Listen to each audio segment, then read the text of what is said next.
yang diputuskan oleh KPU, pastilah kalau saya berpendirian dengan dasar ini, pemilu DPD yang sudah berlangsung itu, dan kemudian hasilnya dalam keputusan itu nomor 360, pasti tidak sah dan batal. Kalau saya tambahkan lagi, demi hukum batal.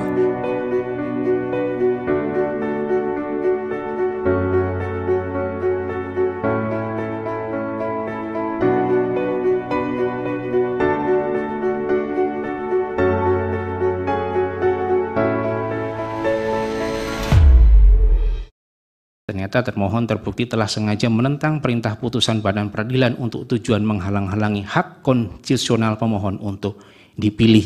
4 fakta hukum sebagai berikut.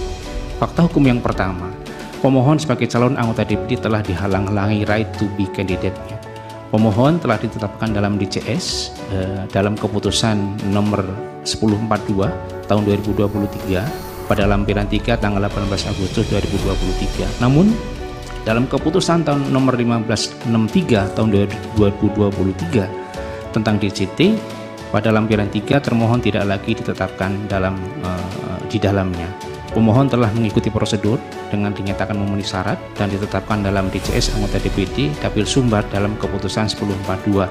Termohon mengubah pendiriannya menetapkan pemohon tidak memenuhi syarat dengan alasan adanya laporan masyarakat. Namun penetapan tersebut tidak dilakukan sesuai dengan pasal 263 ayat 2 Undang-Undang Pemilu dan pasal 180 PKPU nomor 10 tahun 2022. Kemudian fakta hukum yang kedua, pemohon telah menempuh upaya penyelesaian SPPU sengketa proses pemilihan umum baik di Bawaslu maupun di PT UN Jakarta.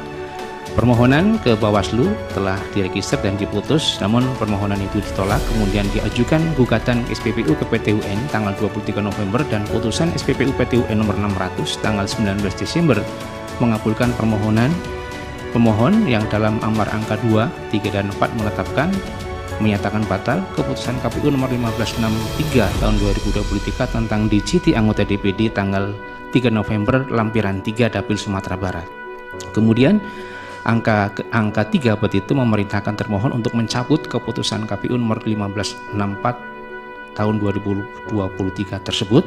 Yang keempat, memerintahkan termohon untuk menerbitkan keputusan tentang penetapan pemohon sebagai calon tetap anggota DPD dalam pemilu 2024. Fakta hukum yang ketiga yang mulia, termohon tidak menindaklanjuti putusan PT UN dan tidak melaksanakan perintah Bawaslu yang memerintahkan agar pemohon ditetapkan sebagai calon tetap anggota DPD.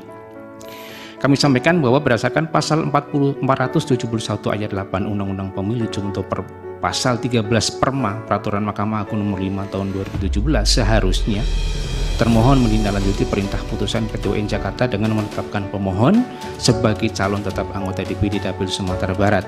Selain itu, termohon telah mendapatkan perintah dari Bawaslu berdasarkan surat Bawaslu nomor 1049 garis miring 12 garis miring 2023 tanggal 21 Desember 2023 yang memerintahkan KPU untuk melaksanakan putusan PT UN Jakarta. Sayangnya sampai dengan batas waktu 3 hari sejak putusan diucapkan, termohon tidak mau melaksanakan, maka kemudian Ketua Pengadilan Tata Usaha Negara Jakarta menerbitkan surat penetapan eksekusi nomor 600 tanggal 8 Januari 2024 yang memerintahkan KPU untuk melaksanakan putusan PT UN tanpa syarat berdasarkan pasal 471 ayat 7 Undang-Undang Pemilu. Kemudian fakta hukum yang keempat yang mulia. Pemohon telah membuat pengaduan ke DKPP dan termohon dinyatakan melakukan pelanggaran kode etik oleh DKPP. Jadi karena termohon tidak melaksanakan putusan PT UN, maka meskipun sudah terbit perintah eksekusi dari Ketua Pengadilan, pemohon membuat pengaduan. Dan DKPP telah menjatuhkan putusan dengan putusan nomor 16 tanggal 20 Maret 2024 yang menetapkan termohon terbukti melakukan pelanggaran kode etik dengan sanksi pelanggaran berat karena tidak melaksanakan putusan PT UN Jakarta untuk memasukkan nama pemohon ke daftar calon tetap anggota DPD Dapil Sumatera Barat. Nah, kesimpulannya dari legal standing ini ternyata termohon terbukti telah sengaja menentang perintah putusan Badan Peradilan untuk tujuan menghalang-halangi hak konstitusional pemohon untuk dipilih. Pemohon ini memang harus menunggu masa jeda 5 tahun ya? Siap, Yang Mulia. Karena apa? Karena apa? Karena apa harus menunggu 5 tahun? Mohon kepada Yang Mulia Mahkamah Konstitusi untuk mengabulkan eksepsi kami untuk seluruhnya dalam eksepsi, dan dalam pokok perkara menolak permohonan pemohon untuk seluruhnya dan menyatakan benar dan sah keputusan Komisi Pemilihan Umum nomor 360 tahun 2024 tentang penetapan hasil pemilihan umum Presiden dan Wakil Presiden, anggota Dewan Perwakilan Rakyat, anggota Dewan Perwakilan Daerah, Dewan Perwakilan Daerah Provinsi, Dewan dan Dewan Perwakilan Rakyat Daerah Kabupaten Kota secara nasional dalam pemilihan umum tahun 2024 tanggal mohon maaf ini 20 Maret 20 Maret ya. Siap Yang Mulia. Atau apabila Yang Mulia Majelis Hakim pemeriksa dan pada Mahkamah Konstitusi berpendapat lain, mohon putusan seadil-adilnya. Aku Advono. Terima kasih, permohonan kami tertanda tangan. Jadi menurut termohon, pemohon ini memang harus menunggu masa jeda 5 tahun ya? Siap Yang Mulia. Karena apa? Karena apa? Karena apa harus menunggu 5 tahun? Berdasarkan ketentuan yang ada dan tadi kami uraikan Yang Mulia, kami juga merujuk putusan MK sebelumnya, memang diwajibkan adanya masa jeda, dan dengan narapidana dengan perkara yang diancam 5 tahun atau lebih, maka masa jedanya harus Jadi termohon memahami bahwa pemohon ini terkena pidana yang diancam 5 tahun atau lebih. Siap Yang Mulia. Padahal pasal 11 itu ancamannya berapa? Tahu? 1 sampai 5 Yang Mulia. Oh, 1 sampai 5 itu termasuk 5 ke atas. Ancamannya Yang Mulia 5 atau lebih. Iya.